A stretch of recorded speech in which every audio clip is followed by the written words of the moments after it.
Final hour OverDrive continues, brought to you by FanDuel, bringing you everything from the opening line to the final score. The Leafs in action tonight. The Raptors in action tonight. We've hit Super Bowl week down in Vegas. There's already controversy because the Chiefs are practicing at the Raiders facility. The Niners are at UNLV, and they hate it. So this will be great. This will be a big story. I have to get to the bottom how the Chiefs got the practice facility. They're the home team. So I guess they, as the home team, they get designated the home facility, which, again, seems kind of goofy that, you know, it just alternates year in, year out. And why can't they both use the same one? Like, why can't you say, Chiefs, you get it between 8 a.m. and 10 a.m., and Niners, you're in there from There's noon a lot to 2. of bodies going in and out, trainers, medical. Might be like some hidden cameras. That's a good point, right? Noodles. That actually probably is the biggest concern is old Billy Belichick and Spygate causing everyone else problems. He's got the camera on with the glasses, the fake camera and the glasses. And what was the actual act of the Spygate? He had people like in other... Like what they were taping the opponent's practices. He had a scout watching practice with like a video cam. Yeah, like highly suspicious activity. I know, but how does the guy get in the building? I don't know. I mean, that's a good question. I don't know if he was. I don't remember all the details. Like is it a guy like putting on a staff building like overalls and then he pulls out a camera? Like I don't know how it went down. I don't know either, but it worked out. Right, it happened, and of course they go on to win the game, and everyone's like, all right. Between that and Deflategate, like there was some wild stuff with that Patriots dynasty. 20 years of wild stuff. But is it that they were on top and everyone wanted a piece of them, or or a little bit of both? A little bit of everything. I thought Deflategate was a complete joke, but then the league went ahead and gave him 4 games. Brady 4 games, so I'm like, it must have been bad in some way. Well, like again, my understanding was that was the other owners who were like, we let them off the hook already. They've done the Spygate stuff. You know, these guys are always pushing the envelope. You know, like you got to do something here. Like getting in Goodell's ear, being like, screw it, man. We caught the guy. The PSI was too low, and it shouldn't happen. And I'm with you because what immediately happened and what was immediately uncovered was all kinds of former quarterbacks were like, oh, I used to do that all the time. Yeah, like, no one plays with a full PSI football or whatever. Yeah. So it's like, all right, well then how's he doing anything different than anyone else? Like, admittedly, I guess confirming that you technically broke the rules, but if the rules are being broken by everyone, then why is it a 4-game suspension? You know, but it did offer us up that great little clip, the little gif of Brady in the courtroom turning around and smiling at that guy, which gets used so well online. That's a meme. Like it's is such a great meme. That's the meme of all memes. It's like when so-and-so sees somebody and then you see TV just looking at it. Speaking of Brady, can we play his shot at Pebble Beach? Yeah. Can we play this, Joe, from the bridge? Because I found a different angle. There was an angle, the professional angle. This is on the first tee at Pebble. All right, the Pro-Am, first tee. So you're talking massive crowd, media, a big buildup, guy on the mic, and here he is, 7-time Super Bowl champ, like everything. And Tom Brady gets up there, and he looks like $1 million. And this is his routine. This is a way better angle because this was a fan. And he's teeing off. I think he's hitting a driver. It's a short, like, dogleg right. Yeah. It's a 348 hole at Pebble Beach, and this is what this guy does with his tee shot. Like where this golf ball goes is outrageous. It's just a one hop. Dude, that is my worst nightmare. The worst, like so mad, Noodles. He's never been more embarrassed in his life. I guarantee you. The worst thing is hitting it again after that from that locale. Right. With a caddy being like, what do you think? You can hit a hybrid? Like, I'm hitting a wedge out of there. I am going up to the ball saying, give me a sand wedge and get this down the fairway so I can get out of here. Put it in the pocket, man. If you're an amateur, I'd pick it up. Because it doesn't matter really what you're doing as an amateur. I'd probably pick it up. Because someone brought that up. Like, do you hit a breakfast ball? Do you re-tee? You might take strokes and re-tee, but if you re-tee, what if you do it again? But here's the thing, like what we were just talking about. What if he like found a way to cheat through that, or take a breakfast ball, or do something where it's like, I was just joking. Once a cheater, always a cheater. And then people will be like, see, Brady, But he was so that'll embarrassed. put some thoughts in his head, though. Like, that'll be like maybe next year there's some plans coming up where I can't make that event. I agree. That puts a dent in Listen, a guy. I can speak to a guy that's played a Pro-Am a couple of times. The last year at Oakdale, I was playing with Tommy Fleetwood. We went off on the first tee. I could hit anything in my bag. I'm pretty sure I hit like a choke down 7-iron because I was so nervous. I'm like, just get this off the tee box. Like, it was the most gutless swing, gutless club decision of my life. But there was a huge crowd, and everyone's like, from TSN. And this was before Hayes is a fraud, but people were like, Hazy B, Hazy B. I'm like, if I Tom Brady this, I will never live it down. Your career's over. And I hit like a snap hook, choke down 7-iron, but it got off the deck. That's all that mattered. It got in the air and it got out, and it didn't kill anybody. So I was like, thank you, I'm good. All right, Mike Golic on that and more later this afternoon. Mike Golic Jr., our best bet still to come. Leafs in action tonight. Raptors in action tonight. Here's our TSN hockey insider, Chris Johnston. How you doing, CJ? I'm doing well, guys. How are you? We're doing well. Thank you for doing this. Let's begin with where your day started. You were down in London, right? I believe you were in the room today for the press conference, the London police. And what my takeaway was that they really didn't reveal anything. There was an apology given by the chief of police immediately, which I've seen a number of people point to that they were surprised to see that. But can you paint a picture on, what it was like down there, and I guess what you took out of it? Well, one of the local writers said the circus came to town, and that's a little, I'm sure, how it felt if you normally cover courts in London or even police type of press conferences, because, naturally this is a story with tremendous public interest. I believe there were 70 or more media members there, 12 cameras, give or take. So, it was kind of, it felt high stakes for sure, but I would agree with your assessment that it was low on things that we can point to and hold up and say, this is what happened. The apology to the victim, I think, is significant. And the natural follow-up question is, you're apologizing specifically because it's been almost 6 years since the alleged incident took place, and here you are just now placing the charges. What took so long? And they were asked the key people that a bunch of times, and clearly felt that they couldn't answer because they felt it's going to hurt the case in front of them. So I'm with you. We definitely didn't learn a whole lot. There was specific charges laid out, 2 counts of sexual assault against Michael McLeod and 1 count against the other 4 players. The apology, and then very little else, I would say, that we could hang our hat on. CJ, was that just did all the journalists and all the media understand that what happened at the end with the questions and lack of response? Did you guys basically know that was coming?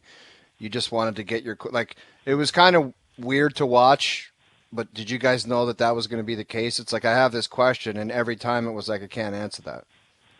Well, I'm definitely not the best to answer this, because clearly these are not my normal venues of work. I was in the courtroom this morning, and then, at the police press conference in the afternoon, and it was a lot of our news colleagues, doing the heavy lifting, and, the kind of people that are in these type of press conferences more often than I am. I will say my sense in the room was that it definitely caught people off guard. At the time they were initially trying to wrap up the questions. There were, 4 or 5 reporters on each side, meaning a total of, say, 8 to 10 still looking to ask questions. They did relent and allow a few more, but it definitely felt a little bit cut short, and maybe that was due to some of the questions getting a little repetitive. But I mean, look, this is a massive story, and as I mentioned, people are interested in it. I mean, not just in Canada. I mean, internationally, this has made headlines, and so I think it's understandable when the police have finally pressed charges and are in front of the media that they're going to get a lot of questions. Yeah, exactly, and that's precisely as you pointed out. I think it was somewhat frustrating, not at all surprising. I mean, they have a legal obligation to say what they can say, and that's I guess what we took out of today. I'm curious though, CJ, what you think will be said from the NHL, the PA, moving forward? Like, I saw it was reported on, I think Dregs reported, I know he did, Darren Dreger reporting there will be cap relief for the 4 teams in the NHL that have players that were charged here. But, is this a story that every 2 weeks there's another question directed towards Bettman, every month, every time there's something happening in the proceedings? I'm not sure you'd have an answer on that, but like what would you anticipate could happen here from an NHL and a PA standpoint? I don't anticipate we'll hear too much until, a little bit more, goes on in the legal process, whether, this advances eventually to a trial or if perhaps that doesn't happen. I mean, I think it would take a significant news development related to one or more of the players before you maybe hear something. And even then, I'm not entirely sure. And let's face it, there was a very brief hearing this morning in court. The next hearing isn't until April 30th, which is, beyond the end of this regular season. And, at some point, I guess there'll be questions or decisions to be made about whether these guys get qualifying offers this summer, because the 4 NHL players that are currently on paid leave from their teams all are on expiring contracts, or do they become free agents? I mean, I think, of course, there's going to be questions put to the commissioner or to Marty Walsh whenever they speak, but I don't think you're going to get a whole lot in terms of formal statements or anything of that matter until, really something happens. I mean, Gary Bettman made it clear over the weekend when he spoke at the All-Star game that, essentially the NHL wants the judicial process to play out before it makes any decisions about what happens next or what it might say about that.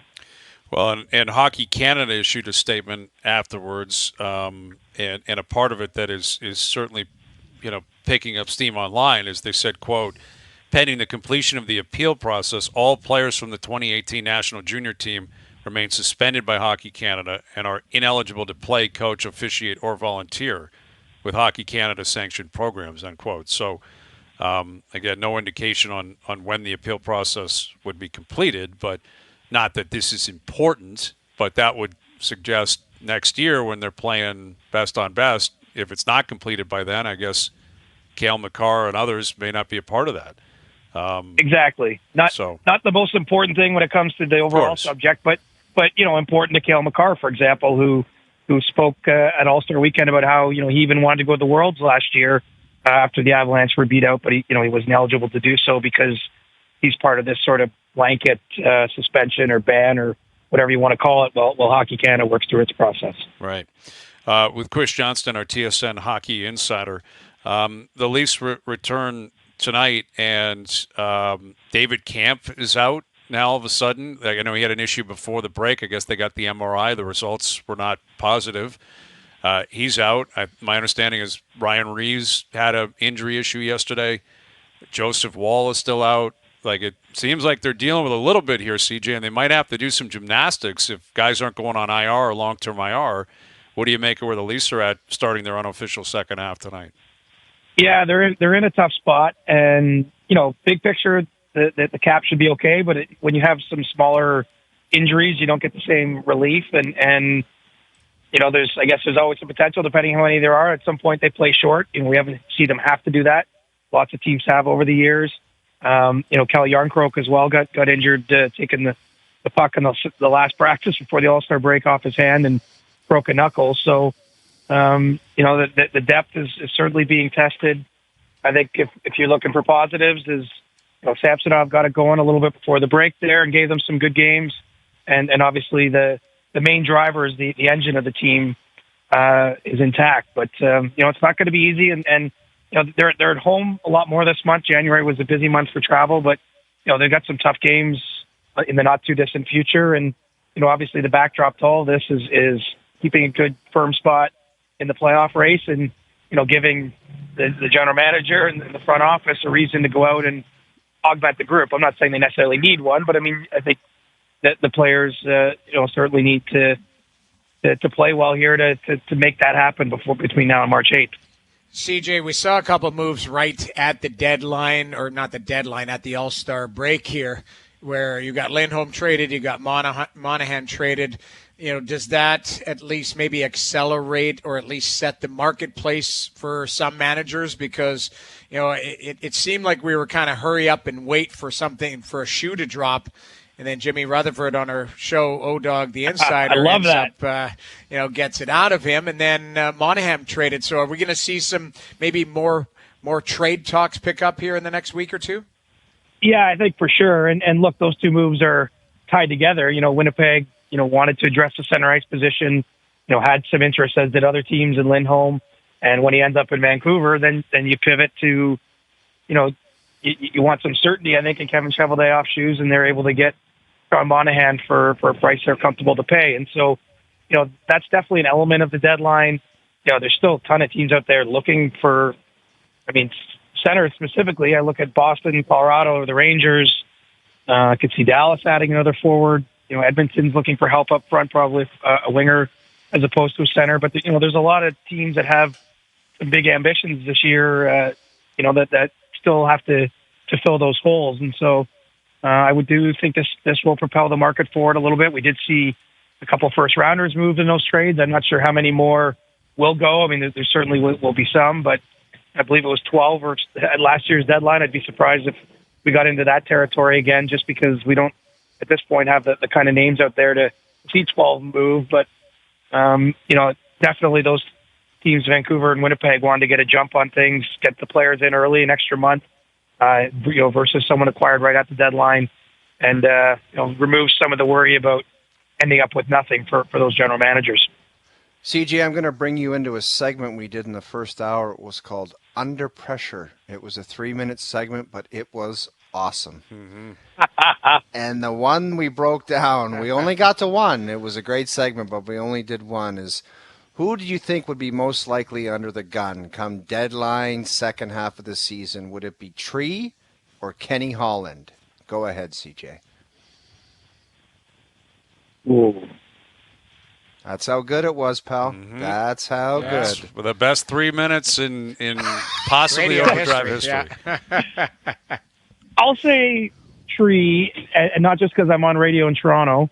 I just think because he's had less time in the market to put his fingerprints on things, and because some of what the off-season signings haven't panned out entirely. I think that it comes with a little extra pressure to try to do what he can to push the group. I'm not saying the Oilers don't need anything, because certainly I do expect them to be active heading into the deadline, but they've had an 8-game winning streak and a 16-game winning streak. Those are two separate events that have happened in the last couple of months. And so I think they're probably feeling a little better internally about overall where their team has been. Obviously terrible start to the season, you fire a head coach, all that. But since that point, there's been a lot to like there, both in the underlying numbers and the results.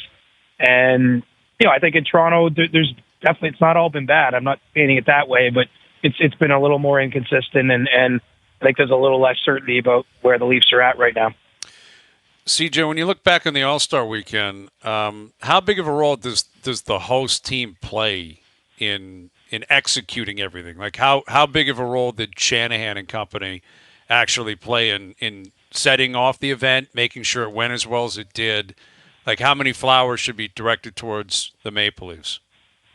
Oh, I think they should get a lot in this case. I know right from the moment they landed the game, it was top priority to put on a big show.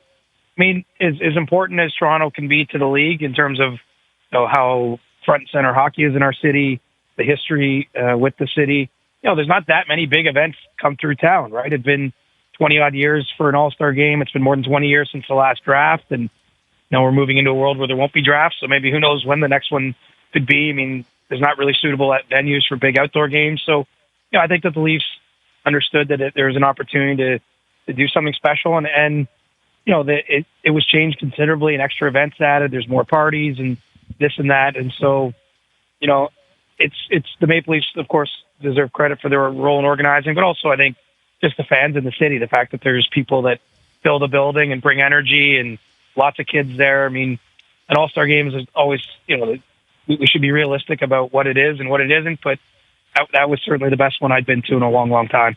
And shout out, CJ, to the support staff, just people I know from the building that work for the Maple Leafs that are behind the scenes. and they were the ones out there kind of working the All-Star game. So there's a lot of volunteers that did a lot of great things over the weekend. You can't pull that one off like most big functions like that without volunteers and people from MLSE that were there working. So it was a job well done by everyone. Yeah, and I like having it in a real sort of hockey city. That's not to pick on any of the previous hosts, but I do think that there's something to be said for being, as much as I liked being in Florida last year, there just was a little more energy around the entire event, being in a place where hockey's front and center. Yep, no question. Yeah, it was fun. It was a good weekend. They really, I thought they executed things as well as they possibly could. All right, CJ, we'll leave it there, buddy. We'll do it again soon. Okay, enjoy the game tonight, boys. You got it. Chris Johnston, our TSN hockey insider. Something to chew on, brought to you by Boston Pizza, Canada's favorite sports bar, from touchdowns to tie bites and puck drops to pizza. BP's elite lineup of apps, wings, and ice cold beers, always dialed in for game time. Hustle into your local BP tonight. And we've been asking people, a lot of this is regional, admittedly. Looking back on the weekend, what did you enjoy the most? And there's a number of cynics out there. But the skills competition is in the lead at 41% of the vote. None of it is second at 37%. So there are some people that just didn't, wasn't their thing, and that's fine.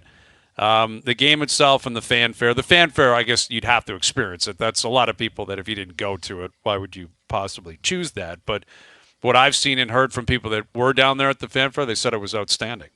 Really good energy, a lot of fun. And, yeah, I mean, in Toronto, we're used to it, right? We're probably immune to it a little bit, what this market means in the grander scheme of the hockey world.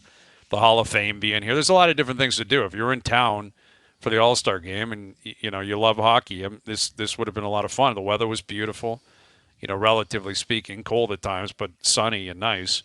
It went off well. I think it really went off well. I credit the league, the Leafs, the players. As we said off the top, McDavid wins the skills. Matthews and the Leafs team, they win the game. Probably what you're looking for, right? Yeah, you got what you wanted. If you wanted it and we're in that locally, like you should, it's basically delivered exactly what you could be expecting. Yeah, and I thought it was a good show. Yeah, Mike Golic Jr. coming up. Roger Goodell's speaking right now down at the Super Bowl. And he's addressed the whole Niners thing, where they're at UNLV and they don't like the turf. I guess he's commenting on that. He's commenting on Taylor Swift. He gets grilled pretty good, doesn't he? He gets a good grilling. And I guess he's getting even more grilling this year because he moved it up. Usually he does a standalone thing later in the week. And I think he moved it up further in the week, and it's like selective media could get in. What? So, yeah, I'm not sure it's open to the floor. Which is going to cause some backlash. Yeah, he'll get tuned up for that for sure. Yeah. Well, as long as he has the major players in there, that's kind of all we're looking for. The news is still going to get out, and people are going to ask, and that's the thing. And I don't know the full details behind that, like the room they're using, why the logistics of it all. I guess he's not shockingly a big fan of the Taylor Swift effect. He's talking on that. And Taylor Swift took over the Grammys last night. Announced a new album while accepting an award. I know. Which, my daughter was so fired up about it. I was, I couldn't care less. Was that just instantaneously shoving money into her pockets? That's for sure. I found it cringy, personally. I'm like, do you really need to accept an award and announce a new album? Like, you're already... I have a ton of respect for it. I do, because it's just like ching ching cha-ching. Brilliant marketing. I have all the respect in the world. You're right. The Grammys it's the biggest night in music, and it's all about Taylor Swift all the time, as it should be. She's a monster. She has zillions of followers, and they're all watching, and she got them all fired up. Everyone. As soon as she said, "This is the new." Got a new album coming out. Yeah. Check it out. It's like, all right, that's the only thing that matters now. Yeah. But she came in, like Trevor Noah, I thought, handled it well. I don't know. I was watching it live, and he was doing a monologue into the camera, and she walked in. Like, she came in late to her seat, and he really? took a shot at her, not in a funny way. He's like, there's Taylor Swift entering right now. Everyone she walks by, the economy, what did he say? He's putting money into their pockets because everything she touches, the economy boosts or something. It was pretty funny. Like, and he took a shot at the NFL too, saying, like, stop getting mad at Taylor, being on the screen. We're going to cut to other people when we're talking about her. So I thought it was pretty funny. Like, Trevor Noah did a pretty good job. That's a tough job for 3 hours to sit and talk like that. Yeah, I didn't see the whole thing. I only saw bits and pieces of it. But, it's coming out, man. New album coming out in April. Check it out. All right, Mike Golic Jr. coming up from Vegas. OverDrive continues. TSN 1050 and on TSN 2. All right, Leafs and Raptors in action tonight. We'll get to our best bets later in the hour. Super Bowl week is officially off and running, and I'm seeing Ian Rappaport, who I guess is there. Goodell's speaking with the media right now. Roger Goodell says that the Brazil game, they're going to Brazil next year, will be played on the Friday night of opening weekend in a game hosted by the Eagles. So we've been calling this forever. They already have Thursday, Sunday, Monday. They're going to take Friday. After everything. Yes, man. The NFL's taking Friday. They got Christmas now. They have Christmas. Yeah, they just said we're taking that. And dominated the Christmas ratings. I don't think one person watched an NBA game. I can speak from my own experience. I didn't watch a second in the NBA. No, me neither. Nobody a second. Would. It was NFL, NFL. Let's head down to Vegas now and catch up with Mike Golic Jr. How you doing, Mike? Doing well. How you guys doing? We're doing well. And you're down there, right? The Gojo and Golic show. We appreciate you joining us. And what do you make of that news that opening weekend the NFL's planning on playing on a Friday night down in Brazil? Some is great, more is better. It's the motto that's gotten all these owners rich beyond their wildest dreams, and it continues to be the NFL's answer to pretty much everything. You guys talked about it, the Friday night games, Amazon getting involved in this from a streaming perspective, the games that they'd had as standalone streaming games, all of it points toward the future where they are going to continue to just find more and more ways to add value to what is already the most valuable league in North American sports. Yep. They're taking over everything. It's never going to stop. They're going to be playing on Tuesdays and Wednesday mornings. Like, is there a limit for you, Mike? If they come for Maction, I will say that might be where I have to draw the line. If they all of a sudden start infringing on Tuesday night MAC football and college football, you might have college football people finally snap and lose it. Friday and Thanksgiving weekend was already a big blow, but if you try and come take the midweek MAC stuff from us, you might have a full-scale revolt. Okay. I'm with you on that. I mean, personally, up here, college ball is not nearly as big. We'll take the NFL whenever we can get it. But it's a big week, obviously. You're down there, and I guess the controversy today is the Niners are playing on a field that's trash, according to them, and the Chiefs are in the Raiders' home facility that is, like, just top-notch, A-plus stuff. Is this a real story? Like, is this something that picks up steam as the week goes on, that the Niners reportedly are not happy with the facility they're practicing at? Let's put it this way. I imagine it won't be a story for very long because if the NFL's smart, they're going to find a way to make this not a case, whether it's getting the 49ers a different place or finding a remedy to this, because while I don't think it's going to be the biggest thing in the world, it's not something you want hanging over your head at all. If you're the NFL, you're constantly having people throw the idea of the script or the fix-in for Kansas City and all this stuff in your face that I don't believe, but you don't even need the perception out there. And so, no, biggest game of the year, you want both teams feeling like all of their needs are met and they're able to just go out there and focus on ball. So I'd imagine there's going to be something coming from this very quickly. Mike, I brought it up earlier on our show. It's like, how with the proximity of Vegas and San Fran, they didn't have somebody come in early and just check out the field to kind of give it the thumbs up or thumbs down early. I find that crazy that someone didn't do that.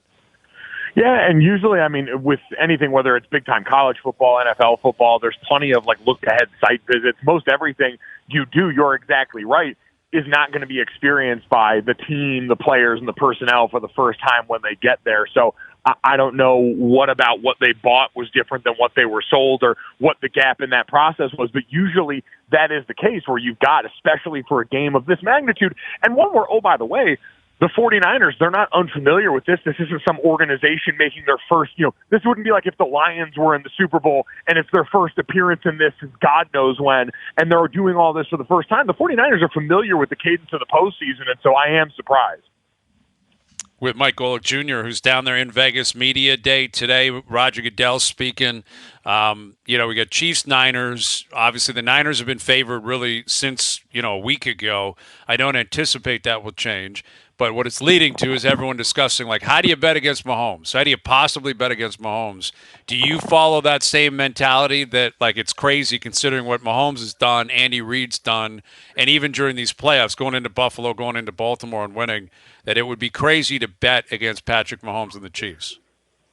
So, listen, I can certainly feel that way all I want, but there is, compelling football arguments to be made for both sides. We talked to Michael Lombardi, who's a former NFL executive and does a great job on VSiN Radio and is a partner of ours here at DraftKings, who said the 49ers have gotten here without playing an A game.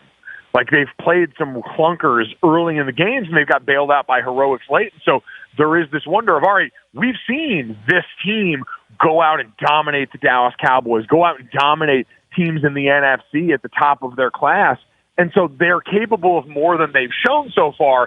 It's just one of those things where it's almost like you're going through a minefield right now and trying not to step on that. So I think there's reasons that you could absolutely bet the 49ers. I am not going to do that personally because I've picked against the Chiefs twice already this playoffs, and it'd feel pretty dumb to do it 3 times. So I'm going to go that way. I think there's plenty of compelling reasons for Kansas City, but this is a very, very even matchup. Yeah, and it's whenever you get to the Super Bowl, there's legacy conversations, and the one on the Chiefs side of things are pretty obvious that they're just going to continue to build on the legacy that they've created in the dynasty that they might be in the midst of.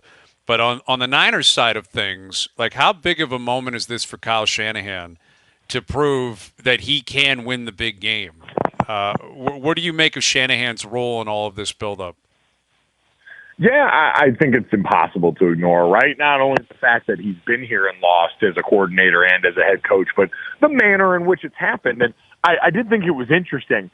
He was talking to Peter King for his column this Monday morning and said that the loss to Mahomes and the Chiefs 4 years ago actually sticks in his head a lot more than the 28-3 loss. Now, maybe some of that is the position you're in as the coordinator versus the head coach and the different ways that you wear each of those. But I was surprised just given that 28-3 is such an overwhelmingly memeable occurrence that happened, even though it was Tom Brady. The other side is Patrick Mahomes. It's the 2 consensus best quarterbacks of this era. And so I think a lot of this is going to be, especially because it's come down to play calling before, where Kyle Shanahan will abandon the run in the second half, where all of a sudden he puts his quarterbacks in positions with these leads where they can go out and lose them the game. He's the de facto quarterback of this team in a lot of ways. Brock Purdy's understandably getting his due, but so many people have looked at this offense and had it be synonymous with Kyle Shanahan, not with a quarterback the way so many other great offenses are. And so that adds on your plate a lot of the pressure that's built up for him. Well, you mentioned Peter King and talking to Shanahan. My understanding is he asked him about the reports that Shanahan was trying to get Brady to come there. And I believe he said, yeah, I was genuinely looking at doing that. How do you look back on the Niners season, considering that, maybe at some point there was a plan to have Brady as the quarterback as opposed to Brock Purdy? I really don't think we've talked about enough of what an insane year it's been for the 49ers, between this as a possibility that lurked out there in the distance with the greatest quarterback of all time, at least in career accomplishments, who had already come out of retirement once before, now coming back potentially again to do something like that on a team that just swung and missed on a first rounder that they mortgaged their future to go up and get in Trey Lance, who they had to let go before the season, and then had Mr. Irrelevant come and lead them last year, and then now almost get usurped by Tom Brady. All of it is some Game of Thrones-esque weird musical chairs that does not happen very often and also doesn't happen in organizations, and then usually see those same people keep their jobs when it's all said and done. It's a testament to what John Lynch and Kyle Shanahan have done in building up that roster to the point where it was just too big to fail. And, of course, hitting on Brock Purdy as the last pick of the draft and getting this kind of performance out of a player that has far outperformed that draft status. Mike, where are you at with all the noise around Taylor Swift, or we'll call it the Swift effect? Oh, the Tay voodoo that goes on that also undoes a lot of these other teams. I'm all for it. I'm a huge Taylor Swift fan, the card-carrying Swiftie. I went to 3 stops on the Eras Tour this last year. Just saw her make history at the Grammys last night. I do think, on a serious note, it's been a lot of fun for me because people always say football is family. But a lot of the NFL's core constituency doesn't want to live that. They're uncomfortable when people who don't take the game as seriously as they do enter the space. And certainly there's a lot of knuckle-dragging men who are uncomfortable with the idea of women invading the space in football because it might undermine their expertise or somehow affect their fragile psyches, where in reality, to me, this just invites more people to the party. And I've always said football is always better when you've got more voices, more people all involved at the table with varying backgrounds. We don't get better as a sport if we don't have different vantage points and different ways of looking at things. And so getting a bunch of new fans in who might have different attachments to the game, even after this is all said and done, I think is a net positive for all of us. Mike, speaking of a good time, what's the vibe like in Vegas? Are you seeing a lot of media members with sunglasses on, or it just seems like it would be such a good time? Just give us some details of what's going on around there. Early in the week right now, so morale is still somewhat high. I'm a little disturbed by how tired I am day one because I wasn't drunk last night, and I know that's going to happen as the week goes along. I am fortunate our show is from 1 to 3 p.m. local every day, so I'm going to get a little chance to compose myself in the mornings, but it's everyone's still rolling in right now,